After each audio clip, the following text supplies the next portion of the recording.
ओह, वो बात। मैं मजाक कर रहा था तुम्हारे साथ। हाँ, मैंने की थी। हाँ, वही मुझे लगा कि आप इतनी इम्पोर्टेंट बात कैसे भूल सकते हैं। और जबकि आप सुबह ही मुझे कह के गए थे कि आज सब घर में होंगे, बात करेंगे, तो बताएं क्या हुआ। मैं तुम्हें एक बात बता रहा हूँ, प्लीज हाइपर नहीं होना। सब मौजूद थे, मैंने तुम्हारी जब बात की तो अब्बू तो भाई बिल्कुल राजी थे। और जो है, अम्मी दूसरे कमरे में चली गई। मैं परेशान हो गया, पता नहीं क्या हुआ।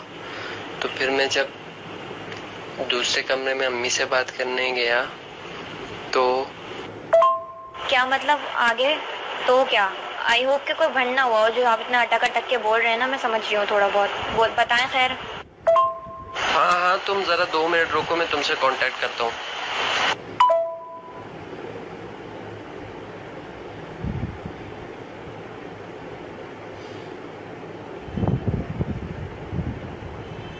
यार, कल जब घर में मैंने तुम्हारी बात की थी ना, तो मैंने गलती से तुम्हारी पेंट शर्ट वाली पिक्चर एक दिखा दी, तो अम्मी का बीपी हाई हो गया। तुम्हें तो पता है मेरे घर में ऐसा रिवाज ही नहीं है, तो अम्मी ने दिल पे ले लिया होगा।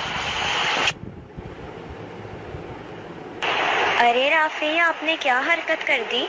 आपको तो पता है मैं पैंट शर्ट नहीं पहनती। वो घर की पिकनिक थी, उसमें अगर मैंने पहन लिया। वैसे भी कोई ऐसी पैंट शर्ट नहीं थी कि उनका बीपी हाई हो जाए। यार, मैंने जान के थोड़ी दिखाई है, अब मैं क्या कर सकता हूँ। मतलब राफी, क्या मतलब कि कुछ नहीं कर सकता? आपने बहुत ज़्यादा बच्चों वाली हरकत कर दी। मैंने ये एक्सपेक्ट नहीं किया था आपसे। और दूसरी बात, कोई ऐसी पिक्चर नहीं थी कि जिसको देख के बीपी हाई हुआ जाए। और शायद आपकी अम्मी जो दिन भर बैठ के ड्रामे देखती हैं और फिल्में देखती हैं, उसमें कोई नकाब अबाया नहीं पहना हुआ होता। तो हाँ यार, ड्रामे फिल्में देखना और किसी को घर ले आने में बहुत फर्क होता है। और तुम्हें पता है, अम्मी जो है पुराने जमाने की है, उनको समझ नहीं आता। आजकल तो हर कोई पहनता है पैंट शर्ट। मैं तुम्हें नहीं बोल रहा, मगर मैं अम्मी को नहीं समझा पा रहा ना। क्या मतलब? क्या आप नहीं समझा पा रहे? आप समझाएं, स्टैंड ले मेरे लिए, क्योंकि आपने खुद रिश्ता करने का बोला था। मैं नहीं आई थी आपके पास। और आपने खुद बोला था कि हाँ, तुम मुझे इसी वजह से पसंद हो कि तुम बाकी लड़कियों जैसी नहीं हो। तो वो सब क्या था? यार, क्या मतलब, क्या स्टैंड लूं? अब मुझे तो समझ नहीं आ रहा ना, अब मैं क्या करूं। अब तुम तो मेरे लिए बुर्का पहनने से रही, निकाब करने से रही। तुम मेरा तो जीना आराम कर दोगी, कल को मेरी माँ मेरा जीना आराम कर देगी। तुम दोनों मेरे को मिलके। खैर, अब मैं क्या करूं, तुम बताओ ना। क्या मतलब इसका राफे कि मैं आपके लिए नकाब और अबाया नहीं पहनती? पहन लूंगी, लेकिन आपको ये शुरू से पता है कि मैं ऐसी फैमिली से नहीं हूँ कि मैं जीन्स शर्ट पहनूं। और मैं ऐसी फैमिली से भी नहीं हूँ कि नकाब अबाया करूँ। लेकिन मैं आपके लिए वो भी पहन लूंगी अगर आप चाहते हैं तो। यार, अब तो अम्मी ने देख लिया है ना। अब तुम जितनी भी कोशिश कर लो, अबाया पहन लो, निकाब पहन लो, अम्मी ने तो देख लिया है। अब कुछ हो नहीं सकता। वो तुम्हें ऐसे ही जज करेंगी, फिर फायदा नहीं है ना। इसका क्या मतलब है कि अम्मी तुम्हें जज करेंगी? कौन होती है वो जज करने वाली? अच्छा चलिए सही है, अगर मैं पैंट शर्ट पहनती भी हूँ तो आपके लिए अगर मैं नकाब अबाया पहन रही हूँ तो इसको तो अप्रिशिएट करना चाहिए उनको। ये मतलब अब मैं सब समझ रही हूँ। पहले 1-2 दफ़ा भी मैंने आपसे कहा है कि अपनी फैमिली से बात करें तो कोई लेम बात ही निकली थी।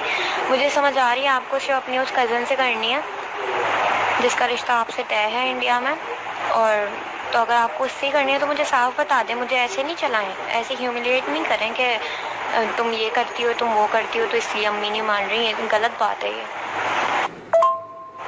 और दूसरी बात कि अब मुझे रिलेशन नहीं रखना है। मैं 3 साल से इसी इंतजार में हूँ कि आप बात करें, आप बात करें। हमेशा आप लेम एक्सक्यूज ले आते हैं। अभी मेरे कपड़ों के ऊपर आ गए, अगली दफ़ा आप कहेंगे कि तुम्हारी शक्ल अम्मी को पसंद नहीं आई, सर्जरी करवा लो। और जब मैं कहूँगी अच्छा सर्जरी करवा लेती हूँ, तो आप कहेंगे कि नहीं, अब तो उन्होंने तुम्हारी पुरानी शक्ल देख ली है। ये तो बहुत ही फजूल बात है वैसे। और हाँ, अगर आप अपनी वही इंडिया वाली कज़न से करना चाह रहे हैं तो वो अलग बात है। इंडिया पाकिस्तान के तो रिलेशन सही नहीं है। मैं दुआ देती हूँ कि आपका और उसका रिलेशन सही रहे। और दूसरी बात, वहाँ जाने के कोई वीज़े वगैरह नहीं मिल रहे हैं, तो आप भी बजरंगी भाईजान की तरह किसी बू अली का इंतज़ाम कर लीजिएगा। आप तारों के नीचे से चले जाइएगा पूरी बारात लेकर, ओके? और आज के बाद मुझे मैसेज करने की ज़रूरत नहीं है। यार तुम हमेशा इंडिया वाली कज़न ले आती हो, इंडिया वाली कज़न ले आती हो। मेरा इसमें क्या कसूर है जब अम्मी ने तुम्हारी गलती से वो वाली पिक्चर देख ली? इंडिया वाली कज़न, वो बेचारी यतीम है, उसको तो कुछ नहीं बोलो, उनका क्या कसूर है?